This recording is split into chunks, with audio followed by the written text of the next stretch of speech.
And welcome back to another episode of Talking Shh. This is episode 20. I don't even know if I even said the name of the show last episode, Steve, and I was so caught up in just babbling for like 25 minutes. Apologies if We we said just it. kind of cut through that. No. But in that, we'll continue talking shh, but we kind of teased it, and we're known to do that. We're teasers, but we want to be pleasers as well. We're going to go through the best metal song each year since 1970. And quick runner up. Yes, 100%. So we kind of alluded to, if you were listening, and again, thank you for coming back to the show. And if this Absolutely. is the Thank first you. time you are listening, well, welcome. Again, Scott, Stephen James. We're on YouTube, we're on Instagram, Spotify, where you're listening to this, and then also on 99WNRR.com, Sunday nights at 7. And soon to be. TikTok, I think we need to do that. So I agree. all the kids are doing it. So Stephen, you want to kick it off with 1971. Continuing with Black Sabbath. Yeah. From Master of Reality is Sweet Leaf. Which, when you hear these songs years ago, when you hear these songs, as you get older and wiser, you realize what these songs are about. Mhm. When I first heard it, I didn't have any clue that it was about weed, marijuana. And I like that they had written on there that it was a prelude to stoner rock, or referred to as stoner Yeah, rock, yeah. which made me laugh. I was like, I think Led Zeppelin was more stoner rock, but a great song. You hear that guitar. Tony Iommi's guitar sound was so. It almost sounded like it had a fur coat on it. I don't know how to describe it. It was Okay. so like fuzzy and in your face, and that had that really kind of good. It wasn't a slow groove, but it was, just kind of like reminds me of some of like Pantera's not heavier songs, but just that driving, good stuff. Good Yeah, stuff. it just the heaviness. It had sludgy riffs. Yeah, sludgy. Yeah, it. Very, very, very well put. Sludgy. Yeah. And the runner-up, and we'll highlight a runner-up to Black Sabbath also, Children of the Grave. I like Children of the Grave more than Sweet Leaf, but I do too. But we're not ranking per se as much as. And again, this list is brought to you by Loudwire. Correct. So we scoured the web and we came across this one. So let me break it down. 72. Yes. Black Sabbath reappears again. This is off volume 4, and back then they were putting like sometimes multiple records out in the same year, because they're up to number 4 in 72, and their debut came out in 70. So moves along pretty good. Again, we talked about this a little bit on who really started metal. So I'm going to repeat some of this, and it's kind of in this description right now as well. So 1972, Black Sabbath, Supernaut, off volume 4. Runner-up, Deep Purple, Smoke on the Water. Probably one of the most played songs at any guitar store in the world, right? And that everybody knows how to play on guitar. Yeah. 3 notes. Definitely. So in that, some of the bands that fell into maybe the pioneers, and they called it proto metal, before you got to 70, if you could play around with the different, genres, subgenres, but Blue Cheer, which some attribute to being the first heavy metal song of all time, possibly. MC5 and the Stooges, again, into that pioneer. It didn't really stick until Sabbath came around. And again, that's why they're featured prominently on this, just for every riff they put out. And it's pretty proggy too, that song. It is, yeah. It's It pretty definitely prog is. Yeah, I had to think back of, God, when's the last time I heard that? But everything about it just had that kind of psychedelic, that that blues feel to it. It definitely wrapped. And again, now we're in 72, so the whole psychedelic and what was going on just in that whole culture. Drugs were very prominent, and very widely acceptable in certain, crowds for sure, which is fine, but in that, it definitely stood out. On to 73. Definitely. On to 73. Yeah. So Black Sabbath. There, yeah. Sabbath, Bloody Sabbath.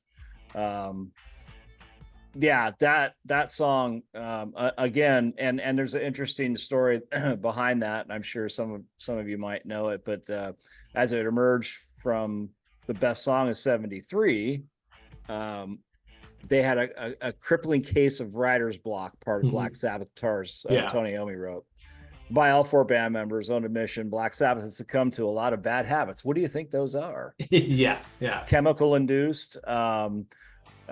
So when they again, it's a great album and a great song. When you hear a Black Sabbath, you think of kind of the most popular songs, that being one of them. Yeah. Sweet Leaf, Paranoid, and so forth like that. War Pigs, all those. War Pigs, yeah. I'm not sure about the runner-up, but you can go for that one. Yeah, so Killing Yourself to Live, I remember that song. At this point, this is their 5th record in 4 years with back-to-back touring. Again, a lot of indulgence in this record. They left because they were recording these and they were staying in the Hollywood Hills. They went and rented a castle, they say haunted, in England. So they went back home basically to write this. And in this, I think that also kind of helped kind of re-inspire. This is also, as some say, one of the most iconic songs and I'll say Sabbath, version 1 with Ozzy. Yeah. But even I think there's legitimately 2 phases within the Ozzy Sabbath realm, because after this record, and I'm going to peek and see a 74, good, not good, but fine. There's not another Sabbath one showing up here. There's not. And there's a reason, because I think,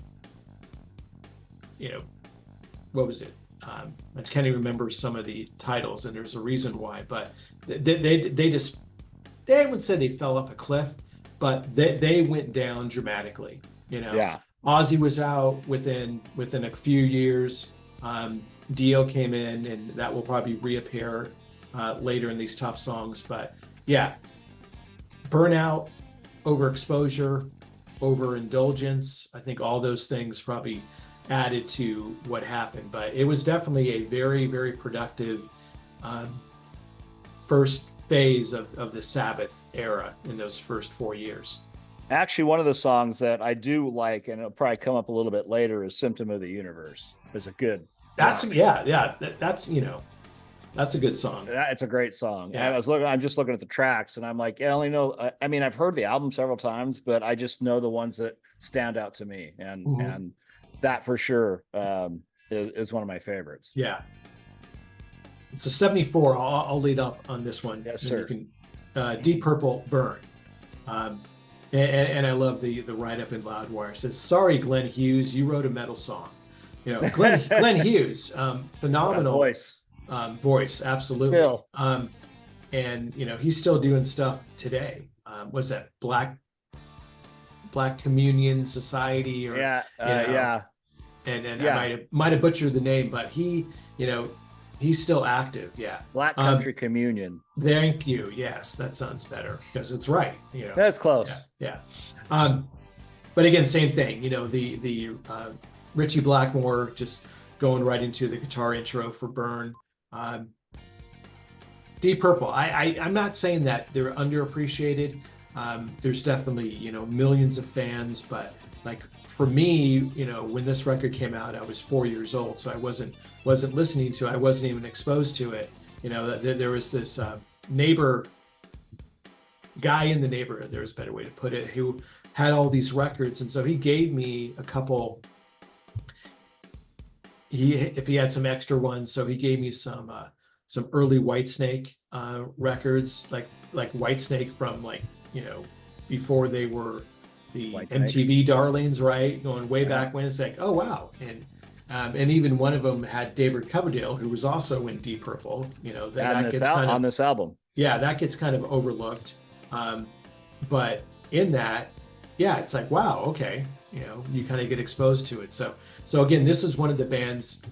They stood out to me when they put out Perfect Strangers in '84, but then I went backward and kind of rediscovered what they put out, and it's good. It definitely is firmly in place as one of the top metal songs in this year, '74. With the runner-up, you want to take this one, Steven? Yeah, Queen, Stone Cold Crazy, which is a great song, and that kind of alludes to more of that harder rock version of Queen. I remember the first time I heard, oh gosh, I'm gonna butcher the name of the song. We Will Rock You. Everybody knows the boom boom, but there's a guitar rock version of that song which I had never heard before until 4 years ago, and I was like, wait, what? That should be the song. That should be the song that's playing. It's amazing. Just going back real quick to Deep Purple Burn, the drums on that song are out of this world. So Ian Pace, go ahead. Sorry, Ian Pace. Yeah. But didn't he just have Crazy. a birthday? I'm sorry. Yeah.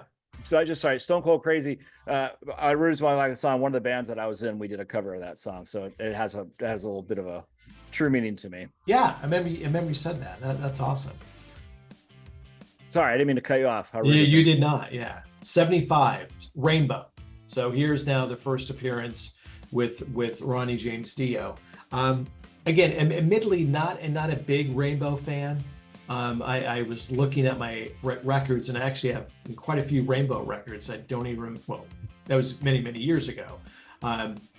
But you know, I kind of had that collection. And again, I think it was more a matter of I went back and got those after I was exposed to Dio in Sabbath. And then in his solo, and then it's like, oh well, you know, let me, you know, in some cases not even rediscover, let me go discover Rainbow, you know, because they have a very storied past, right, with a number of different singers, and they're still active today, and I couldn't even tell you who their singer is. But you know, as far as just a classic metal song, and here we go. You mentioned this song probably about a minute or two ago. Yeah. Symptom of the Universe by Black Sabbath was the runner-up. So such a great song. Yeah. Such a great song. Good stuff. And you know, that I was kind of reading a little bit of history on that, how Ritchie Blackmore kind of culminated. It seemed like all those bands that were kind of teetering off and wanted to kind of form this bigger thing. And that was kind of the first time I believe that we did hear Ronnie James Dio, as far as I know. I know he did a lot of older stuff back in the 60s.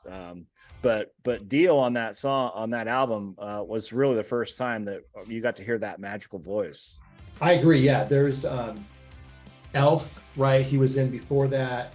Yeah. And it was more, and then he did like Bebop, you know, in the 50s. I featured a whole show on a whole episode on my radio show some time ago, and I'll probably bring it back up on his next celebration of his birthday, looking back at his career. But I was able to find an old track from like, I don't know, 1956, and it was, you know, just bebop, and you hear it, and certainly he wasn't, you know, wasn't singing Heaven and Hell or We Rock, but you could tell that voice. And again, yeah, he's just, you know, hands down one of the best singers of all time. Absolutely. How about 1976? You want to take this? 1976, another one of my all-time favorite bands, Judas Priest, from Sad Weeks of Destiny, Victim of Changes, which is arguably one of the best Judas Priest songs ever. You know, talk about the classic Judas Priest songs, even the live version of it, and which, you know, had a couple other good songs. Another one which I like is The Ripper and Genocide and Tyrant. But Victim of Changes was, again, one of the songs that really kind of took tempo and meter into different areas. Because I remember listening to it, wanting to play to it, and I was like, wait, what is he doing there? What's going on there? What a great intertwine of breaks. We talked about that, or text about that yesterday on your show about breaks and doing bridges, and this song really kind of lays that out as far as it does, yeah. And just I was, as you were kind of going through that, was kind of breaking it down in my head, you know, of kind of the vocal cadence. And yeah, I had that progressive feel as well, but it's like, okay, I'm going to go back and listen to that one again. And that's another band that I have a lot of vinyl, and I've recently, you know, aside from their new record, gone back and purchased a few of the tracks, or a few of the records. You know, like I try to go every couple of weeks. There's a couple of record stores around here, so you know, I'd rather just go alone, so I can just like go through everything at my own pace. Absolutely. And just see what's there. It's like, I'm not in a hurry. I'm just taking it all in. But it's like you're going to the mall shopping. Yeah, I'm not looking for a skirt. I'm not, well, I wasn't that time, you know, that could have happened before, but it's, yeah. And so you go back in the 80s, we did that, and changes, but just the vocal power. Yeah. Right? Because it's true, like, you know, in 74, you know, Rock-a-Rolla came out, and that was just, it wasn't really much. Like people, like, didn't you know, if you ask, you put a query out there, you know, what's Judas Priest's first record? I think more would say Sad Wings of Destiny than Rock-a-Rolla, because you kind of forget about it, you know, and it really doesn't stand on its own. Obviously, major fans would be able to break it down, but as far as, you know, you add in Victim of Changes, which is the song of the year in 76, then The Ripper. Yeah, The Ripper. Forget about it. It's like, you know, and some say, you know, it might be Priest's finest moment, going back to 76. I don't think that's true, but when you look at just the songs on that record, there's some that, okay, this is what, you know, you look back now and said, wow, you had a treat to be able to get. Now, 50 years of Judas Priest, and they're still bringing it. And on tour right now. Yeah. And then runner-up here was Stargazer by Rainbow. Again, I know the song, just not a big fan. No. Which is fine. Good music, but just not a huge fan. Yeah. I know we're going to go over, so I sent you another link if you want to join. We got 5.5 minutes. 77, I'll kick this one Let's off. see if we can get through to the right before the 80s. Yeah, let's try. So, 1977, Scorpion sales. Yeah. So Scorpion sales of Sharon. Or Sales of Sharon. Yeah. Great song. Yeah. God, it's a great song. My Sharon. Was it inspired by My Sharon? Yeah. Could have been. Yeah. Runner-up, Judas Priest Sinner. And again, you know, Scorpions, for me, and they probably reappear. I heard about them first, like on Blackout, right? And then you venture backwards, and then you realize, and I heard the other day, and unless my ears were playing tricks on me, that like they're at their 60th year. Yeah. You know, it's like, whoa. And they were doing a residency in Vegas, right? Yeah. So not at the Sphere and not at the same level as U2, but same thing. It's like, you know, Scorpions brought it, right? You know, Worldwide Live. I remember picking that up when I was a kid, and then seeing them in concert. Irvine Meadows, me too. Long Beach Arena. They also played some big festivals. Wait, they were in Monsters of Rock, right? Yes, they were. Yeah, so saw them at the LA Coliseum. So. Yeah, real quick, the runner-up is Judas Priest Sinner, so we'll just fly right by. And here we go back, 78 real quick, for another great Judas Priest album, Killing Machine, which the song is Hellbent for Leather. Again, I mean, just another Priest classic. Do I lose my metal card if I admit right now that I had no idea that was the name of the record until I just read this? No, you don't lose it. Yeah, Killing Machine. I knew it, but just because they're like on my number top three. But and I'm clearly a fan. But when I read that, I'm like, oh, okay, Hellbent for Leather, and maybe only because. No, I can't give any good reason, so I'm just going to pass on to say again. I learned something new today. I certainly know Hellbent for Leather. I know Judas Priest, and with the runner-up being Beyond the Realms of Death. 78, you know.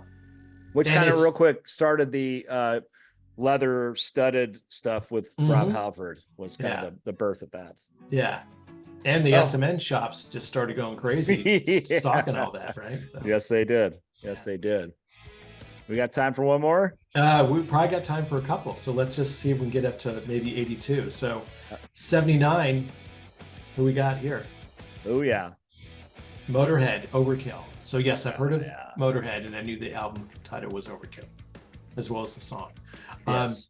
But yeah, and it's so funny that, you know, right there in the kind of the introduction, the description is Overkill is one of those songs that can be identified within a mere second. 100%. It's that opening drum fill, and you just know. And again, clearly, one of the most distinctive sounds in all music. Not even when you get into Lemmy. At that point, it's the, you know, you seal the deal, but just the collective sound of Motorhead. You know, again, the way they in Loudwire classified as strange brew. Remember Bob and Doug McKenzie, strange brew. Maybe talk about movies, and we will. We always tease that. Again, we're all teasing. Gotta stop teasing. Anyway, early rock and roll, punk, and garage rock. But in this one, they kind of put Overkill as just pure, undiluted speed metal. And at that point, you know, there wasn't speed metal. No. In 79. So no. Filthy Phil was one of my all-time favorite drummers, and I was actually introduced to them back in the early 80s. So it was right about when that album came out. I was turned on to it, and I was like, what is that? I mean, just shredding double bass drum. I mean, freaking great. Great song. Yeah. Quick runner-up is Back to Scorpions' Love Drive, which is another good song. Kind of a more commercial, but still a great song. And then this introduction, I'll leave this one to you because this is a good one. Yeah.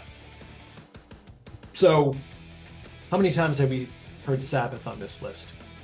Either as a song of the year or backup. 5 or 6. But now, you know, just recently sacked by Black Sabbath. And there's a whole story, and many of you guys have heard it, but, you know, Ozzy was kind of down and out, right?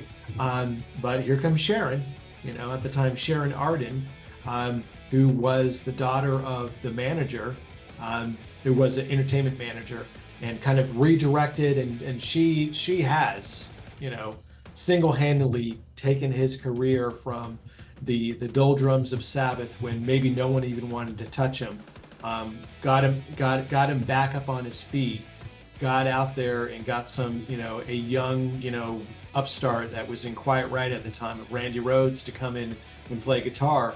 And while Crazy Train is not my favorite song off of Blizzard of Oz, which I'm staring at the record as well, you know, you go back to back, Blizzard of Oz and Diary of a Madman. I challenge anyone to put 2 records back to back that not only were more impactful, but changed a career. Yeah. And that's really something that we're going to talk more about on our next episode. Oh yeah. So Stephen, we're going to pick it up. We're going to hit on 1981, and you know this band, so I won't even tease it, but you know, this might hold a very, very special place in your heart. So yes, guys, as always, we appreciate it. Come back. We'll pick up and go from 81 up into modern times. We're doing a couple episodes tied into the best metal song each year from 1970. Yeah, we hope not to make this a 10-part episode, but we'll eventually get through it. But until next time, again, check us out on Spotify every Monday, on Sunday night, 7 p.m. on 99 WNRR, soon to be TikTok, Instagram, YouTube. Stephen, everyone, see ya.